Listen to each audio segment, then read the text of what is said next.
Y ya saben todos, qué linda la Juanis. Qué guapa que es, ¿no? Qué buen ojo que tengo. Hola, Catri, también. Ahí vemos a la familia la familia Lucas. Hola, ¿cómo están todos? Bendiciones. Qué lindo verles, qué hermoso. Bueno, como les dije, hoy vamos a hablar, permítame, destaco esto para la grabación. Ok, ahí estamos.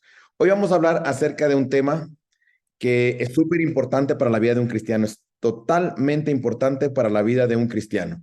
Me refiero específicamente al día que se recuerda hoy, 31 de octubre. Entonces dirán, Halloween, Halloween. No, no me refiero a Halloween. El día de la bandera, no, no, día del escudo es ahora, ¿no? Es día del escudo, ¿verdad?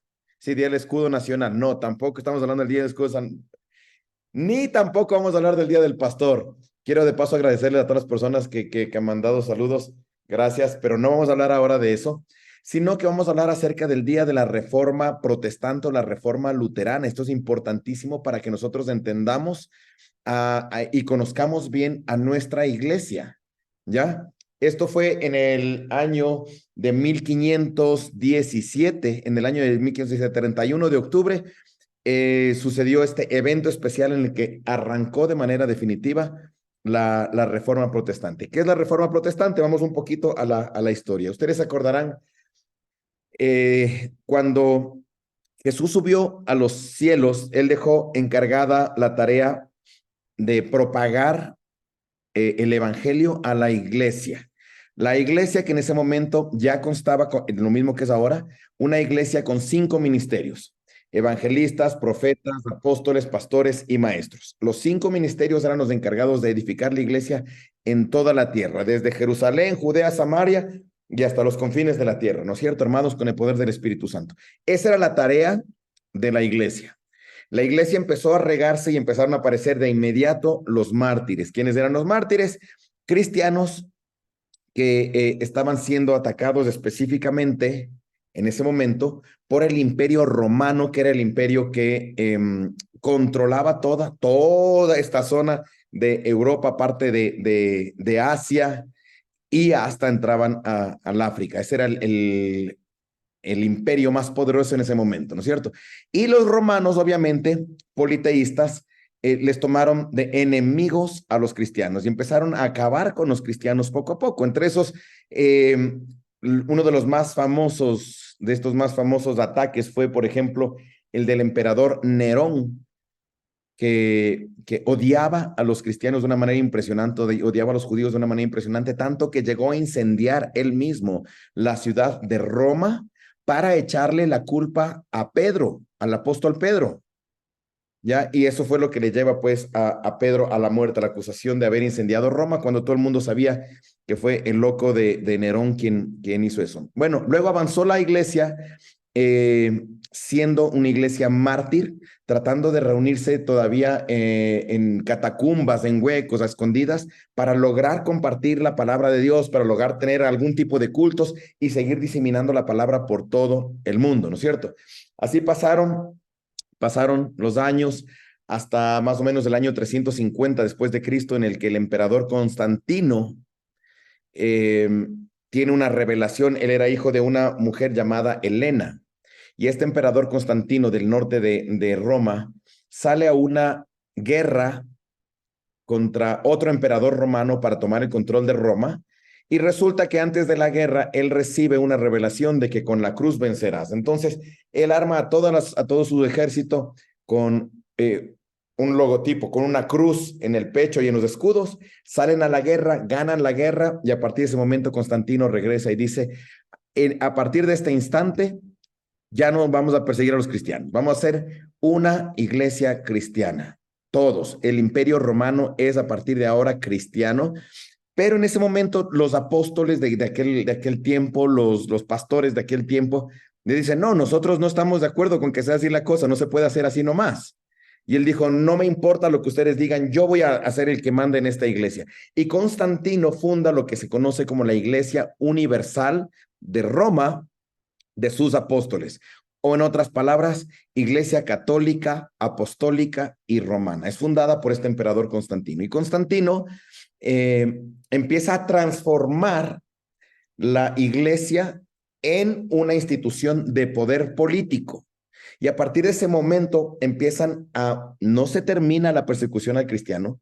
El cristiano puro sigue siendo perseguido, pero ya no en la misma forma. Y empieza a detenerse las matanzas, empieza a detenerse todo, pero sin embargo empiezan a ser relegados para que tome control político Roma, control político de la iglesia. A lo largo desde ese año 350 en adelante, eh, toma un poder impresionante la Iglesia Católica, Apostólica y Romana. Ellos deciden nombrar como cabeza de la iglesia a una persona que ellos eligen, al que le llaman el padre de la iglesia, que es el Papa.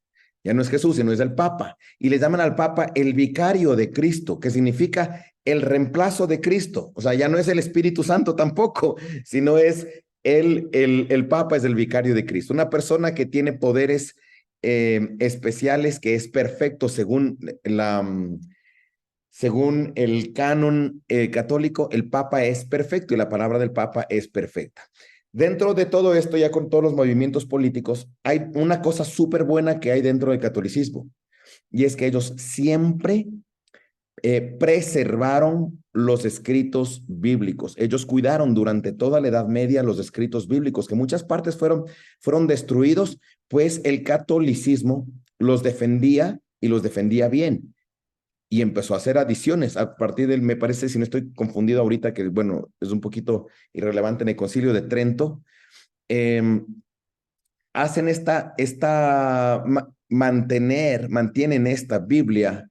Es una Biblia que tiene más libros que la Biblia definitiva, ¿no es cierto? Entonces, el cristianismo puro llega a establecer 66 libros dentro de la Biblia, pero el catolicismo dice, no, nosotros vamos a mantener estos otros libros que son llamados deuterocanónicos. Ustedes habrán oído la palabra apócrifos. Son apócrifos, pero también hay cerca de 2000 libros apócrifos. Entonces, la palabra correcta para los libros que están en la Biblia católica no son apócrifos, sino son deuterocanónicos, ya que tienen un segundo canon, una segunda medida. Esto es importante, estos libros son súper importantes. ¿Por qué? Porque llega un momento por los años 1500 y poco, que la Iglesia Católica está con un poder impresionante. Ellos ponen reyes, quitan reyes, unen reinos y tienen todo el poder por encima de los reyes. Muchas veces estaban los obispos. Los obispos pagaban dinero para ser obispos de diferentes lugares, para poder recibir los réditos económicos de todos estos lugares. Entonces, el que ya era obispo, le asignaban dentro del catolicismo una zona de su obispado, compraba también otra zona y otra zona para ser más o menos como una especie de terrateniente. Eso es lo que estaba sucediendo. Y el Papa León X, en ese momento, empezó a construir la Basílica de San Pedro, ¿no es cierto? La Basílica de San Pedro, todos conocemos la de San Pedro, la del Vaticano, ¿verdad? Pero para hacer esto necesitaban de muchísimo dinero. Entonces se les ocurrió otra de estas historias, otra de esas ocurrencias bastante interesantes que suelen tener estas, no voy a decir iglesias, sino sectas medio raras. ¿Qué se les ocurrió? La venta de indulgencias. Entonces, ¿en qué consistía la venta de indulgencias? En que, mi hermano, usted es un pecador y como pecador, pues, se va a ir al infierno. Pero todavía, dentro de la doctrina católica, había esta cosa que se llamaba la purga de las penas. Es decir, cuando una persona confesaba su pecado al sacerdote, el sacerdote le mandaba una penitencia, que era una especie de castigo que tenía que ejecutar para que sea purgada, o sea, limpiada su culpabilidad. ¿No es cierto? Ustedes saben que los que han pasado por el catolicismo, que iban a confesarse con el padre le decían, no, de castigo ahora tienes que rezarte 10 Padres Nuestros y 10 Ave Marías. Entonces tenía que ir y rezar, y solamente después de haber rezado todo eso, había purgado su pena. Así es como aparece dentro de la historia católica eh, este lugar, un lugar intermedio llamado el purgatorio. El purgatorio tenía esta idea de que las personas que mueren y que no han sido, cuyas penas no han sido totalmente purgadas, se quedan en este lugar por un espacio, en este espacio por un tiempo, perdón, por un lapso, se quedan un tiempo hasta que hayan sufrido lo suficiente como para poder haber purgado sus penas y puedan ascender entonces al cielo. O si no, descender definitivamente al infierno. Este es entonces el purgatorio. ¿Por qué es importante el purgatorio? Porque en el momento en el que empiezan a vender indulgencias, le dicen a la persona, mira, si tú has pecado, por más que te confieses y que hagas todo eso, pues vas a ir, vas a morirte y te puedes ir al infierno. Entonces decían, no, no, yo no me quiero ir al infierno. Entonces te voy a dar una oportunidad, tú puedes pagar y dependiendo de cuánto tú pagues, te vamos a restar años de purgatorio, porque tu alma, tu ser espiritual, después de morir, no va al cielo o no va al infierno, va al purgatorio, esperando que tengas una nueva oportunidad de purgar tu pena, de limpiar tu pena. ¿Y cómo lo puedes hacer? Pagando.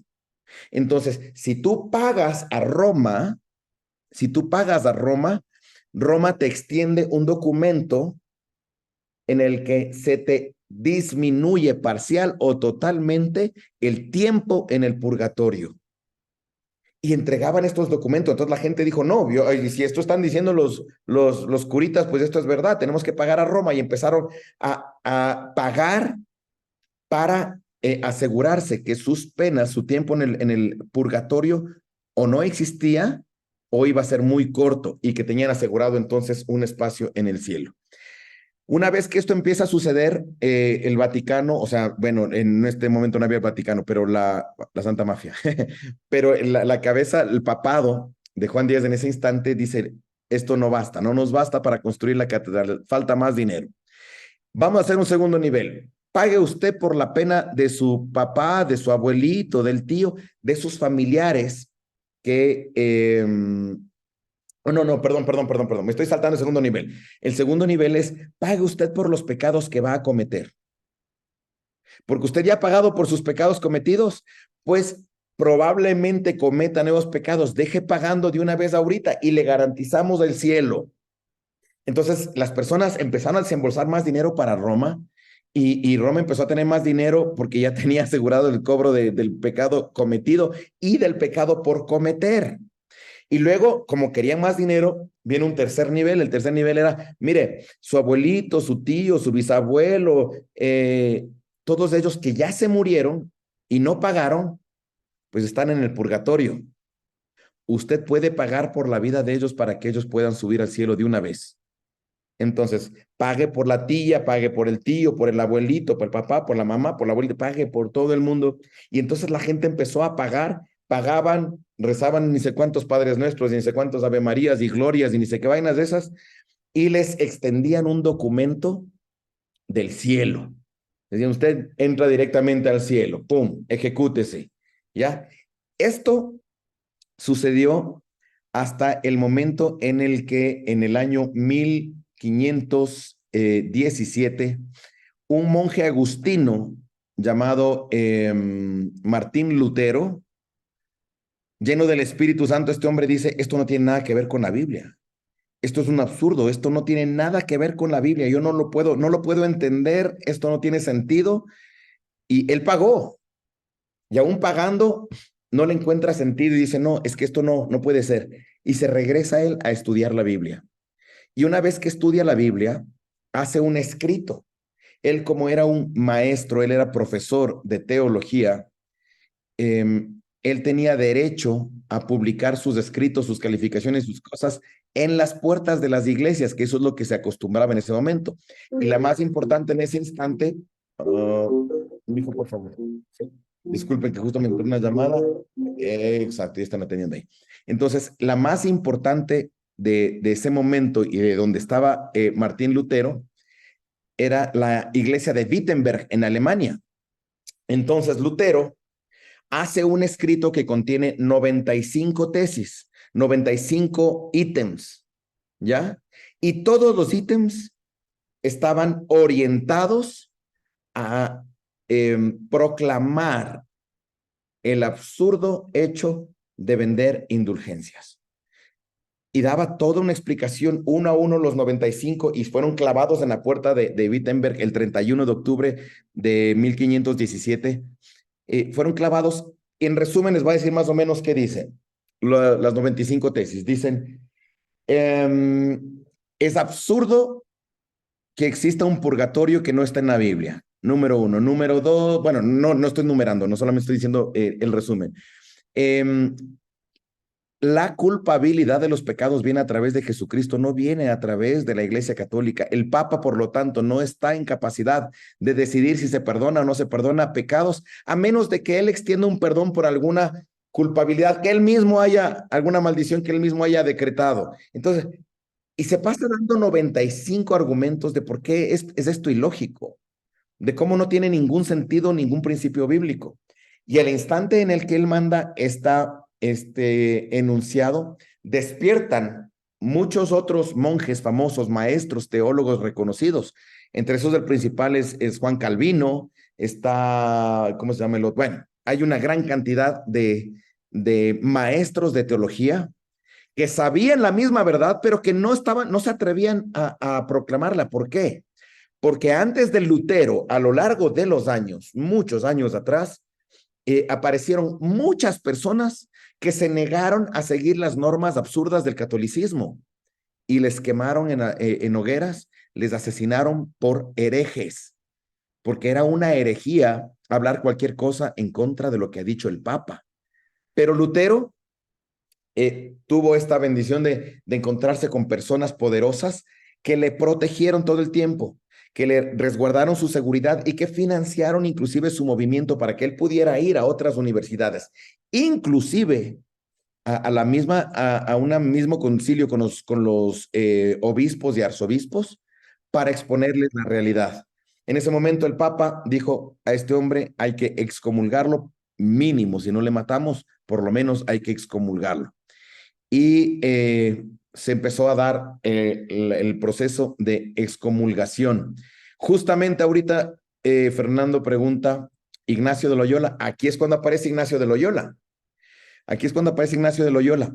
Una vez que sale Lutero, sale Calvino, sale Rominglio, salen toditos ellos a hablar acerca de la verdad de la Biblia y el regresar a la Biblia, le llama a excomulgar el Papa León X y dice, vamos a excomulgarle a Lutero y también vamos a excomulgar a toditos estos que están armando los relajos en la iglesia. También este Calvino me lo traen y lo excomulgamos también. ¿Y quién más? Me enteré que hay por acá este Ignacio de Loyola, que también es brujo, que también practica artes ocultas. Traigan a este Ignacio de Loyola porque también le voy a excomulgar. Obviamente Lutero, Calvino, ellos no fueron a ser excomulgados porque ya no les importaba ser parte del catolicismo. Pero Ignacio de Loyola sí fue. Ignacio de Loyola va a la presencia del Papa y le dice, señor Papa, a usted no le conviene excomulgarme a mí, le conviene tenerme a su lado porque yo acabo de fundar una sociedad poderosísima económica y políticamente, que parte de la masonería, es una línea ocultista de la masonería, que sabemos que es Illuminati, y que está hecha solamente para defender a la institución católica, que se llama la Compañía de Jesús, los jesuitas. Entonces Ignacio de Loyola le dice, yo voy a defender, y fíjese qué personas están conmigo, y muestra todo el poder económico y político que tenía la masonería en ese momento, y que sigue teniendo, ¿ya? A través de los jesuitas. Y como le muestra ese poder al Papa, el Papa le dice, no, pues usted se queda aquí. Ahora, hasta el día de hoy, eso permanece. En el Vaticano, si ustedes se fijan y se enteran y si ven cosas como películas como por ejemplo El Código Da Vinci o Ángeles y Demonios, tienen un montón de ficción, pero son basadas en la realidad dentro del Vaticano. Ahí está el Papa Negro.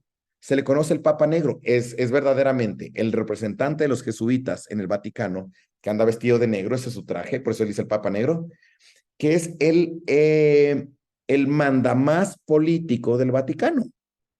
Él es el que se encarga de que toda la doctrina del catolicismo sea sostenida completamente dentro del mundo. Ellos tienen un poder impresionante. Aquí en Ecuador tenemos una cantidad increíble de instituciones que salen a partir de la Compañía de Jesús. Ahí está la Universidad Católica, está, por ejemplo, un montón de colegios que salen a partir de jesuitas. Esto de la Virgen Dolorosa es sostenida por los jesuitas. Toda la idolatría y el asunto este de la Virgen Dolorosa que es sostenida por los jesuitas.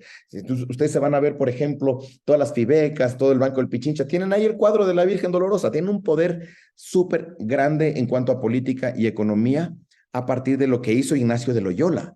Entonces Ignacio de Loyola le salva al catolicismo de desmoronarse en ese momento y él inicia esto que se llama la contrarreforma, porque ya Lutero inicia lo que se llama la reforma luterana o la reforma protestante e Ignacio de Loyola empieza con la contrarreforma a tratar de defender al catolicismo, pero ya se les fue de las manos. Ya tenían en ese momento la reforma, ya tenía una cantidad impresionante de adeptos que se iban sumando y sumando y sumando. Entre esos ya el rey de Inglaterra, por ejemplo, renunció completamente al catolicismo y él dijo, aquí tenemos una nueva línea del cristianismo puro que se llama la iglesia anglicana, ¿no es cierto? Que es una iglesia protestante. ¿Por qué les dicen protestantes? Porque protestaron en contra de todos estos absurdos católicos. De tal forma que si dicen, ustedes son una iglesia protestante, pues sí, o sea, no es nuestra denominación, somos protestantes, pero si nos quieren reconocer de alguna manera, por supuesto que no estamos compartiendo esta doctrina católica que está totalmente fuera de los cánones bíblicos. Ahora, dentro de la reforma luterana, el momento en el que está lanzando la reforma, Martín Lutero, las 95 tesis solamente fueron vean, no estoy de acuerdo. Lo más importante son los estudios que hace después Lutero y lo que sucede después de Lutero, con Lutero más bien dicho. Lo primero es que él lanza un estudio que se llaman las 5 solas. Las 5 solas, esto es importantísimo, porque aquí sí dice, ok, yo no estaba de acuerdo con esto, ¿con qué estoy de acuerdo? Con las 5 solas. ¿Qué son las 5 solas? ¿Quién sabe ahí las 5 solas? Vamos a ir. Juanita, tú tenías ahí listado en orden. Yo no quiero ir en desorden. La primera sola. A ver, ahí Angie Nicole ibas a decir algo. El Paveco iba a decir. El papel que iba a decir. A ver, Paveco. No me sé. Era, pero las que nos acordamos. A ver, las Sola que se acuerdan. gracia, Sola gracia. sola. Gracias. ¿Cuál más? Sola gracia, sola escritura. Sola gracia nos acordamos. Ya, solo de la gracia, ¿se acuerdan? Sola A ver, escritura. esa en orden es hola con todos. Esa sola escritura. Luego sigue solo Cristo. Solus Christus. Solus Christus. Sola escritura, solus Christus. Sola gratia. Solo por gracia. Luego sigue Solo fide. sola fide. Solo la Solo fe. por la fe. Y Soli Deo gloria. Solo a Dios dando la gloria a Dios. Entonces, estos 5 argumentos, gracias Juanita, estos 5 argumentos o las 5 solas son la base del cristianismo puro, que te dice solamente, sola escritura, solamente los libros bíblicos, solo la Biblia es el único documento 100% puro, palabra de Dios en el cual tiene que basarse el cristianismo, no hay ningún otro. ¿Y qué hay con el libro de la catequesis? No. ¿Y qué hay con el libro del Mormón? No. ¿Y qué hay con el Atalaya? No, nada.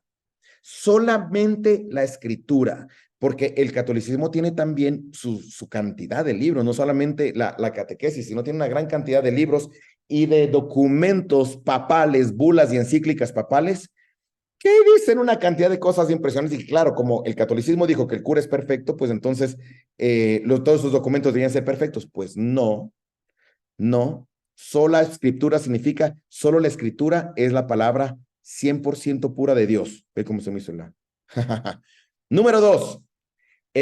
Solus Christus, solamente Cristo perdona, solo en Cristo está la salvación, no a través de la iglesia. No es a través de la iglesia, no es a través del cura, no es a través del papa, no es a través del pastor. Solamente Cristo es el que provee la salvación.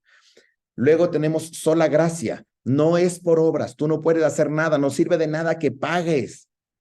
No sirve de nada que te vayas de rodillas de aquí hasta el quinche haciendo penitencia. No sirve de nada la autoflagelación. Solamente es la gracia, regalo inmerecido de Dios, lo que provee la salvación de Cristo al hombre. Lo que nos llega al siguiente, sola fide, solamente la fe. La gracia se la obtiene solamente con fe y solamente es a través de la fe que el hombre puede acceder a la salvación y a la bendición de Dios. Y por último,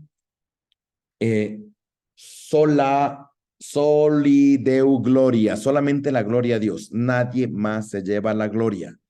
Ni el pastor, ni el apóstol, ni el papa, nadie se puede llevar la gloria, solamente la gloria le pertenece a Dios. Esos son los 5 principios que plantea Martín Lutero en la reforma luterana, en la reforma protestante. Ahora, ¿qué es para mí, a mi criterio? Les voy a decir, lo más importante de toda esta reforma no son las 95 tesis, las 5 solas son muy buenas, pero son parte de un estudio que presenta Martín Lutero. Lo más importante es lo que sucede con un señor llamado Alexander Gutenberg, que él era no era ingeniero, pero era ingenioso. Él era inventor de la imprenta. Él se inventó la imprenta, ¿ya? Y el primer libro oficial que se lleva a la imprenta, que se imprime, es la Biblia. Entonces, ¿qué hizo Lutero? En ese momento la Biblia estaba en latín. Tenían la Vulgata, la Biblia era completamente en latín. Y hasta hace pocos años, me refiero hace unos 40 años más o menos, todavía había sacerdotes que daban la misa en latín y de espaldas al pueblo, y el pueblo no podía tener acceso a la Biblia. No es sino el Papa Juan Pablo II el que empieza a decir la gente debería leer la Biblia. Pero por lo visto ni eso les quedó, no leyeron. Pero los curas daban la misa de espaldas y en latín porque no les convenía, no querían que el pueblo se entere lo que está escrito, sino que el poder de la interpretación repose únicamente sobre el cura, sobre el sacerdote. Entonces, Lutero, ¿qué hace? Él traduce la Biblia primeramente al alemán, y luego empiezan a traducir al inglés y empiezan a traducir a todos los idiomas. Y el primer libro en publicarse de manera masiva a través de la imprenta de Gutenberg es la Biblia. Ese es el logro más grande de la reforma luterana, de la reforma. ¿Ya? La posibilidad de que la gente regrese a los estudios de la Biblia y pueda leer en la Biblia la verdad. Ahí es cuando todas las escuelas cristianas teológicas vuelven a estudiar la Biblia y empiezan nuevamente a regresar a la verdad bíblica 100%. Ahí es cuando se retoma nuevamente y a partir de este momento vuelven a reaparecer, porque se dice que la iglesia bautista, por ejemplo, nunca fue protestante, que ellos no eran como no eran de la línea directa de los apóstoles de Jesús, sino discípulos de Juan el Bautista, siguieron regando el evangelio por otros lados de maneras más ocultas y lo lograron.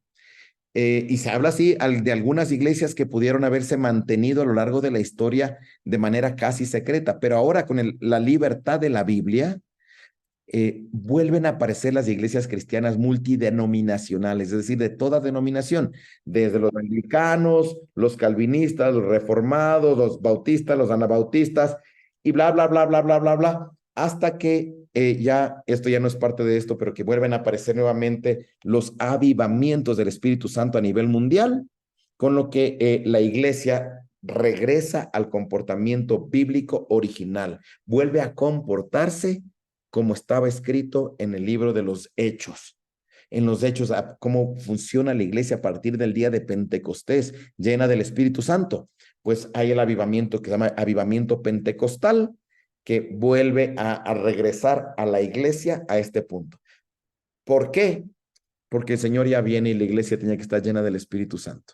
Tenía que ser limpia nuevamente. Así que esto es lo que sucedió a partir del 31 de octubre de 1517, son 506 años ya, de que se inició con la reforma protestante o reforma luterana, que para nosotros es importantísimo porque es el camino de regreso a la fidelidad de las escrituras, a reconocer exactamente lo que está escrito en la Biblia, que es la única verdad absoluta. ¿Ok? Eso es todo lo que les puedo decir con respecto a la reforma luterana y al 31 de octubre. No sé si alguien tenga alguna pregunta. 506. 506 años de que sucedió todo esto. A ver, ahora sí, recibo preguntas.